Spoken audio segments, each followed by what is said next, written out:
trabalhar números naturais. Mas enquanto eu preparo o material, solta a vinheta.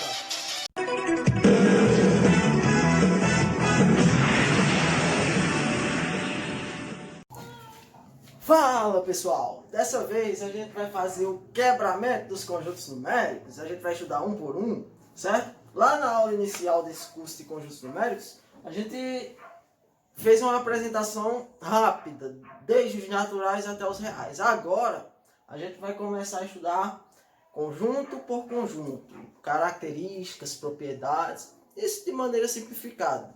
Eu não quero um curso, digamos, não tenho preocupação com a completeza do curso, só tem uma preocupação com o entendimento, certo? É interessante que todo mundo fique sabendo pelo menos o básico da origem dos conjuntos numéricos e suas respectivas propriedades, certo? Primeira aula vai ser com relação aos números naturais. A gente viu o N, que é 1, 2, 3, foi quando o homem ele começou a contar, certo? Mas antes de falar dos naturais, o que seria um número? Número nada mais é do que um ente abstrato que ele serve para a gente contar ou medir, certo? Em linhas gerais, a gente vai quantificar grandezas, certo? A gente vai dar quantidade ou tamanho a grandezas por meio de entes abstratos. Por que entes abstratos? Número 1. Você pega em um lápis, mas pega em um. Um é só uma ideia da sua mente, certo? Por isso que é dito um ente abstrato. São entes abstratos que fazem a gente contar e medir. Isso são números, certo? Mas números naturais são aqueles responsáveis pela contagem. Certo? 1, 2, 3, 4, 5, eu conto coisas, eu tenho números naturais. Os números naturais, eles se definem dentro de 4 axiomas básicos, certo? Eu tenho como axioma o fato de número, conceito de número, 1, 2, 3, e venho para os famosos axiomas de Peano, que são coisas simples a respeito desses números naturais, certo? Vai estar definindo os números naturais. Primeiro axioma de Peano: todo número natural possui um único sucessor. O que é que vem a ser sucessor? É aquele que vem depois, certo? Pega o número 1, quem é o sucessor de 1? 2, quem é o sucessor de 2? 3, quem é o sucessor de 4? 5, e por aí vai. Todo número natural possui um sucessor e esse sucessor ele é único, certo? Segundo axioma: números naturais diferentes têm sucessores diferentes. De fato, se a gente analisar, quem é o sucessor de 1? É 2, de 3, é 4, de 100 é 101. Existe a possibilidade de eu pegar dois números diferentes e terem o mesmo sucessor, sendo naturais? Não existe. São só coisas, axioma por isso, são coisas evidentes a respeito dos números naturais. Coisas tão evidentes, tão palpáveis que não há necessidade da gente demonstrar. Terceiro axioma de Peano: apenas o número 1, o número que a gente chama de 1, que é o primeiro número natural, ele não é sucessor de nenhum outro número natural. Isso se dá pelo fato dele ser o primeiro, não tem ninguém antes dele. Esse é o terceiro axioma de Peano. E o quarto e mais importante axioma de Peano é o famoso axioma que nos dá o princípio de indução, que serve para demonstrar algumas propriedades interessantes de números naturais, e mais para frente a gente pode levar até os números inteiros ou possivelmente trabalhar até dentro dos reais. Certo? O que é que diz o axioma número 4 de Peano, que nos vai dar origem ao princípio de indução, que é uma ideia mais sofisticada? Ele diz que seja qualquer conjunto dos números naturais, se eu pego qualquer subconjunto, qualquer pedaço, qualquer parte dos números naturais, eu tomei um x, que ele está contido em naturais, ó. Se o número 1 ele está nesse x, que eu peguei, ó, eu tomei um conjunto x, que está dentro dos naturais, ou seja, só tem números naturais, não necessariamente precisa ter todos. E esse conjunto x ele tem que ter o número 1, certo? O número 1 está em x. Aí, se o sucessor de todo elemento desse conjunto também estiver nesse conjunto, então esse conjunto é igual aos naturais. De fato, 1 tá.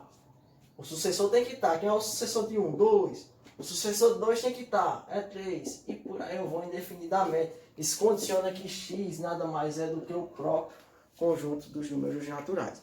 Esses são os 4 axiomas de Peano que definem o conjunto dos números naturais. A gente tem a ideia de sucessor, certo? Dentro dos números naturais. E a gente tem a ideia de indução, que vai ver mais para frente. É em cima dessa ideia de sucessor que a gente vai definir as operações que estão bem definidas dentro dos números naturais. Certo? Que operações são essas? São a soma e a multiplicação. Nada mais é do que um agrupamento.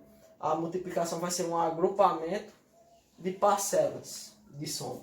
Certo? Como é que a gente vai definir isso? A gente vai primeiro, a partir de agora, todo número natural tem um sucessor. Vamos definir esse sucessor. O sucessor de um número natural x, x, se eu pegar o sucessor de x, ou melhor, o sucessor de um número natural n, eu vou chamar ele de n mais 1. Certo? O sucessor de n é n mais 1. Para a partir disso, eu definir minha operação de soma. Ela vai estar bem definida nos números naturais. Como é que eu vou definir essa operação de soma? Todo mundo sabe somar. Pelo menos é o que eu acredito. Todo mundo está assistindo esse vídeo. Mas, como que ela é definida dentro do conjunto dos naturais? Como é que ela surgiu? A soma a gente vai simbolizar por isso daqui, esse maisinho. Tranquilo? Dentro dos naturais. Número natural A mais um número natural B. Certo? O que vai ser essa definição de soma? Só dentro dos axiomas. Vou estar trabalhando com a noção de sucessor. Certo? Em linhas gerais. Eu vou estar somando A mais B quando eu tomar B sucessores de A para frente. Ou seja, eu vou tomar sucessor de A mais 1. Sucessor de A mais 1, A mais 1, mais 1. Até chegar intuitivamente em um sucessor, aqui A mais 1, mais 1, mais 1, que eu tomei essa operação sucessor B vezes, certo? Aí, isso daqui nada mais é do que meu A mais B, com números, Se eu quero fazer isso daqui, 3 mais 4, certo? Intuitivamente, o que a gente está fazendo? A gente está tomando o sucessor de 3 e fazendo a operação sucessor. Quantas vezes a operação sucessor está sendo feita? 4 vezes. Se é o 3 mais 1, o sucessor de 3, sucessor de 3 mais 1, sucessor de 3 mais 1 mais 1, mais 1. Eu estou aplicando o sucessor, a função sucessor, 4 vezes. Isso que é o meu 3 mais 4. Quem é o sucessor de 3? É 4. Quem é o sucessor de 4? É 5. Sucessor de 5? 6. O sucessor de 6? 7. Então, eu apliquei a função, a operação sucessor 4 vezes. Sucessor, sucessor, sucessor, sucessor. Então, 3 mais 4 é quem? É 7. Essa é a definição. Certo? É claro que a gente não vai fazer soma dessa maneira. A gente já tem essa ideia construída na cabeça. Se eu pego 3 mais 4, vamos por jeitinhos. Eu estou juntando 3 com 4, então eu tenho quanto? Eu tenho 7. É porque em matemática a gente tem que definir desde os primórdios tudo que a gente está fazendo. Aí a essência da soma é essa ideia de tomar o sucessor dentro dos naturais. Mas que para fazer a operação de soma, simples assim. Sabe, professor, mas eu conheço a subtração. Por que a subtração não é uma operação bem definida nos naturais?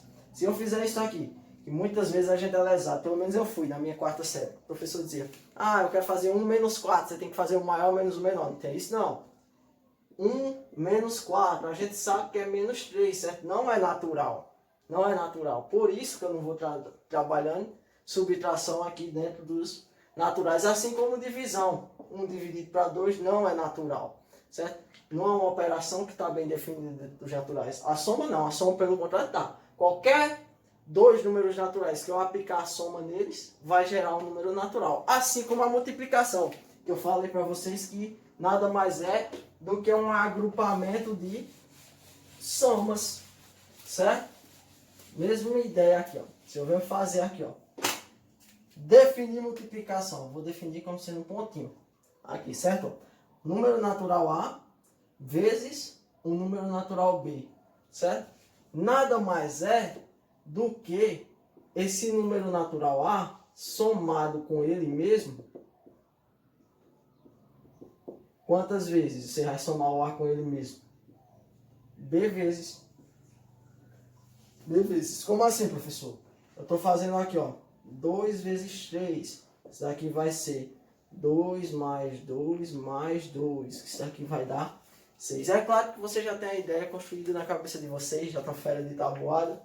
Se eu faço 2 vezes 3, já posso dizer direto que é 6. 50 vezes 3, 150 e por aí vai.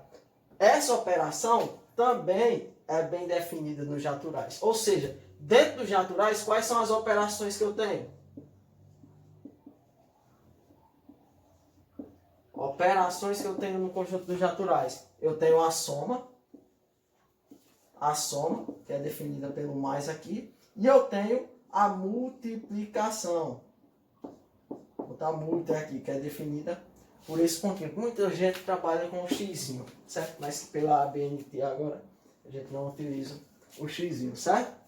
Operações, soma e multiplicação. Só elas duas vão estar bem definidas no conjunto dos números naturais. Quanto ao axioma de indução que eu falei para vocês no início, isso daí eu vou deixar quando a gente finalizar o curso de conjuntos numéricos de maneira básica, eu mostro para vocês uma aplicação desse axioma de indução.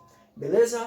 O que eu queria apresentar para vocês hoje de maneira sucinta era esse conjunto numérico, seus axiomas construtivos, que são os GPanos 4 lá, a questão do sucessor, a questão que todo natural vai ter um sucessor e que somente o 1 ele não tem um antecessor, certo?